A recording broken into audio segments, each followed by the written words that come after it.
iced gingerbread bars are so quick and easy to make, you can have a holiday dessert ready in no time at all. I'll show you how to make them from start to finish in under 5 minutes.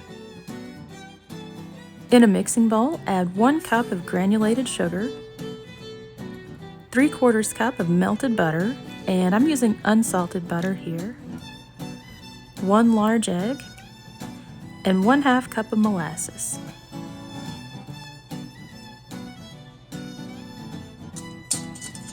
Stir together well until fully combined. You can use a large fork, spoon, or spatula.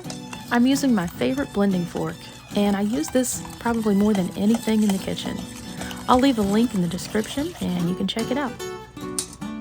And now it's time to add the dry ingredients. Add 2½ cups of all-purpose flour, 1 teaspoon baking soda, 1/2 teaspoon salt, and 2 teaspoons ginger, 1 teaspoon cinnamon, and 1/4 teaspoon of allspice. And you could use cloves in place of allspice. Stir together just until all the flour blends in. You could use a stand mixer, but these are so quick and easy to make, I usually just whip them up by hand.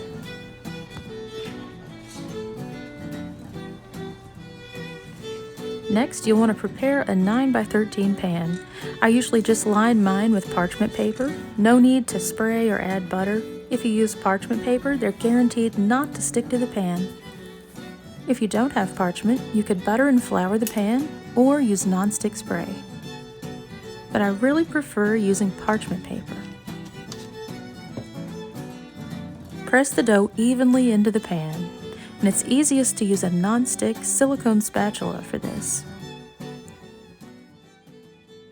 Bake in a preheated 325-degree oven for around 28 minutes. Baking time will vary depending on your oven, but around 28 to 30 minutes is about right. We'll ice the bars while they're hot, so go ahead and make the glaze while the bars are baking. We'll start with 1½ cups of powdered sugar. Next, add 3 tablespoons of milk, a little bit at a time, and 1/2 teaspoon vanilla. Keep stirring and add the rest of the milk. You may only need 2½ tablespoons, as long as it's a pourable glaze, that's what you're looking for. And these little whisks are really handy. You can read more about some of these things in the description below. While the bars are still hot straight from the oven, we'll drizzle with glaze. Notice that I'm drizzling the glaze all around the edges, and I'm letting it run down between the parchment and the bars. Not only does it look really good, but it tastes good too. Work fast, and it doesn't have to look perfect. I think it looks really tasty to see the bars peeking through the glaze in places. Once you're happy with the glaze, let them cool completely and then slice into bars. These are perfect for parties or for a holiday dessert, and they're so good with a big cup of coffee.